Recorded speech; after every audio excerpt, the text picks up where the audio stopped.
하나님의 말씀은 요나서 1장 4절 5절 말씀입니다. 여호와께서 큰 바람을 바다 위에 내리심에 바다 가운데에 큰 폭풍이 일어나 배가 거의 깨지게 된지라. 사공들이 두려워하여 각각 자신의 신을 부르고 또 배를 가볍게 하려고 그 가운데 물건들을 바다에 던지니라. 그러나 요나는 배 밑층에 내려가서 누워 깊이 잠이 든지라. 아멘. 여러분, 요나가 하나님의 얼굴을 피하여 도망갑니다. 인간이 하나님의 낯을 피하여 어디로 도망갈 수 있겠습니까? 그래서 시편 139편 7절 8절 보시면 내가 주의 영을 떠나 어디로 가며 주의 앞에서 어디로 피하리까? 내가 하늘에 올라갈지라도 거기 계시며 수월에 내 자리를 펼지라도 거기 계시니이다. 인간이 아무리 피해도 하나님이 안 계신 곳이 없습니다. 하나님의 명령을 준행하여 받드는 선지자가 그 하나님의 명령에 거역하여 완전히 다른 길로 갈 때 하나님이 가만히 계시지 않습니다. 어쩌면 이게 요나에게는 큰 은혜입니다. 이것은 요나를 그래도 포기하지 않으시는 하나님의 손길입니다. 우리도 마찬가지입니다. 하나님의 명령에 불순종하는데 아무런 간섭이 없다면 그것이 더 두려운 것이고 더 이상한 일일 것입니다. 그래서 히브리서 12장 6절에도 주께서 그 사랑하시는 자를 징계하시고 그가 받아들이시는 아들마다 채찍질 하심이라고 합니다. 요나를 그래도 포기하지 않고 요나를 다시 붙들기 위한 하나님의 채찍질이십니다. 그래서 4절 보십시오. 하나님이 어떻게 합니까? 잘못된 길을 가고 있는 요나를 스톱시키십니다.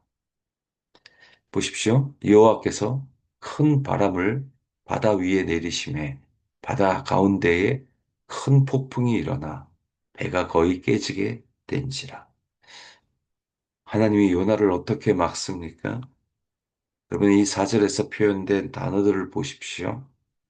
바람도 아니고 큰 바람이고 그냥 폭풍도 아니고 큰 폭풍이고 그냥 배가 파손되는 것이 아니라 거의 깨지게 되는 그 순간까지 몰고 가십니다. 왜요? 요나를 돌이키시기 위한 하나님의 사인입니다. 가끔 우리도 우리의 계획이 송두리째 깨어질 때가 있지 않습니까?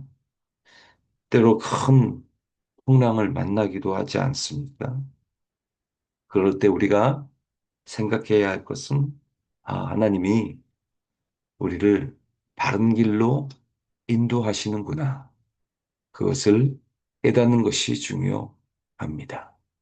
그리고 그것이 하나님의 우리를 부르시는 음성을 알아서 거기에 순종하여 다시 돌아와야 함을 우리가 늘 잊지 않고 살아가시기를 바랍니다.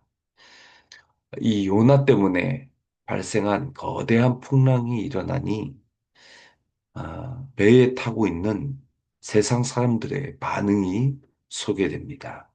두 가지로 반응합니다.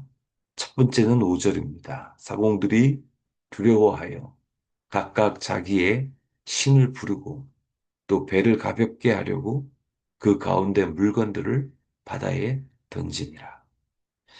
거대한 폭풍 앞에 배에 타고 있는 세상 사람들은 각자의 신에게 기도합니다. 학자들에 의하면 이 배에 타고 있는 세상 사람들을, 나라를 대표하는 그 민족이 약 한 70개 정도의 사람들이 타고 있었다고 말합니다. 뭐 정확히는 알지 못하지만 그러나 분명히 많은 사람들, 나라들을 대표하는 사람들이 타고 있었고, 그들이 자신들의 각자의 신에게 기도하는 것입니다. 이게 세상의 종교관을 우리가 볼 수 있습니다. 두 번째는 그 배에 실은 물건들을 다 바다에 던집니다. 여러분, 얼마나 값비싼 물건들이 그 배 안에 있었겠습니까? 뭐, 무역하느라고 배에게 많은 물건들이 있었을 텐데, 무거웠던 물건들은 다 갖다 버립니다. 귀금속이라든지, 동물들, 각종, 비싼 뭐 그릇들, 뭐 이런 모든 것들을 다 갖다 버립니다. 참, 우리의 인생의 모습들을 그대로 보여주는 것 같습니다.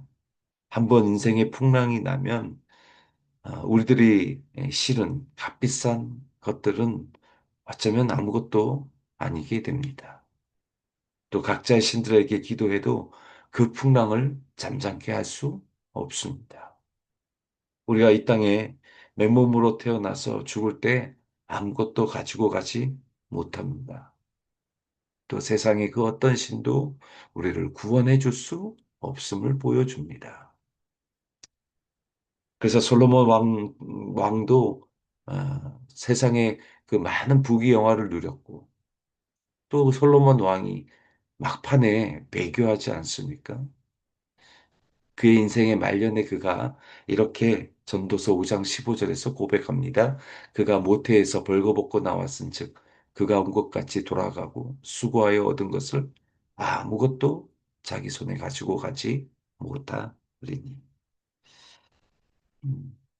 이런 말씀을 하면 어떤 분들은 목사님 솔로몬처럼 그렇게 한번 부귀 영화를 누려보기라도 했으면 좋겠습니다. 라고 푸념하시는 분들도 계시더라고요. 예, 다 이해합니다. 그러나 예수님도 이렇게 말씀합니다. 하나님은 이르시되 어리석은 자여 오늘 밤에 내 영혼을 도로 찾으리니 그러면 내 준비한 것이 누구의 것이 되겠느냐 하셨으니 자기를 위하여 재물을 쌓아두고 하나님께 대하여 부여하지 못한 자가 이와 같으니라. 그렇게 우리들에게 권면해 주십니다. 어떻게 살아가야 할까요? 저는 사도 바울의 권면의 말씀을 여러분들에게 소개합니다. 유명한 말씀이죠. 디모데전서 6장 6절에서 8절. 그러나 자족하는 마음이 있으면 경건은 큰 이익이 되느니라. 우리가 세상에 아무것도 가지고 온 것이 없음에 또한 아무것도 가지고 가지 못하리니 우리가 먹을 것과 입을 것이 있은즉 족한 줄로 알 것이니라.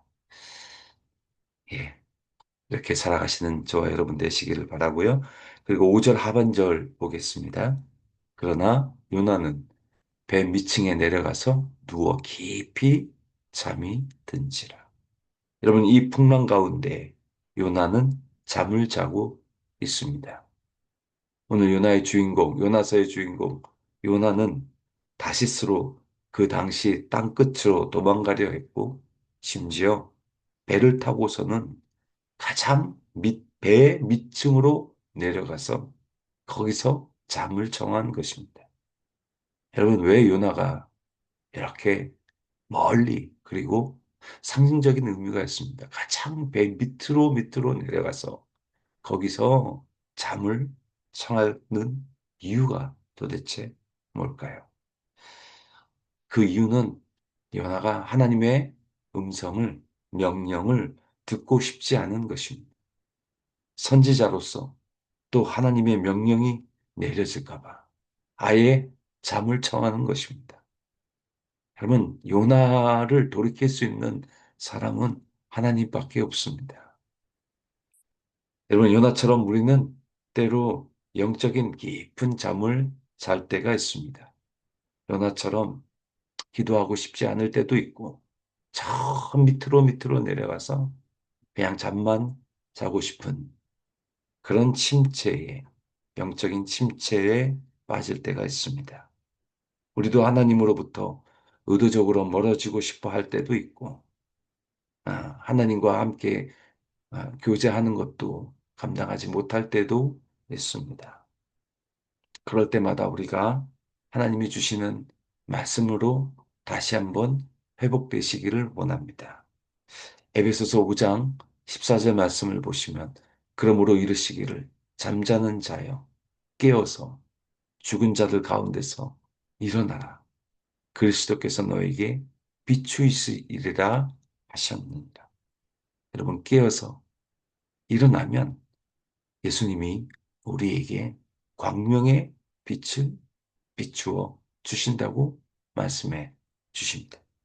여러분 그 어둠 속에 있지 마십시오. 영적인 잠에서 깨어나 하나님께 나오십시오. 그러면 하나님이 여러분을 생명의 빛으로, 광명의 빛으로 인도해 주실 것입니다. 그 광명의 빛 가운데 거하셔서 다시 한번 주님과 함께 걸어가시는 복된 삶 살아가시는 저와 여러분 되시기를 주님의 이름으로 축원드립니다.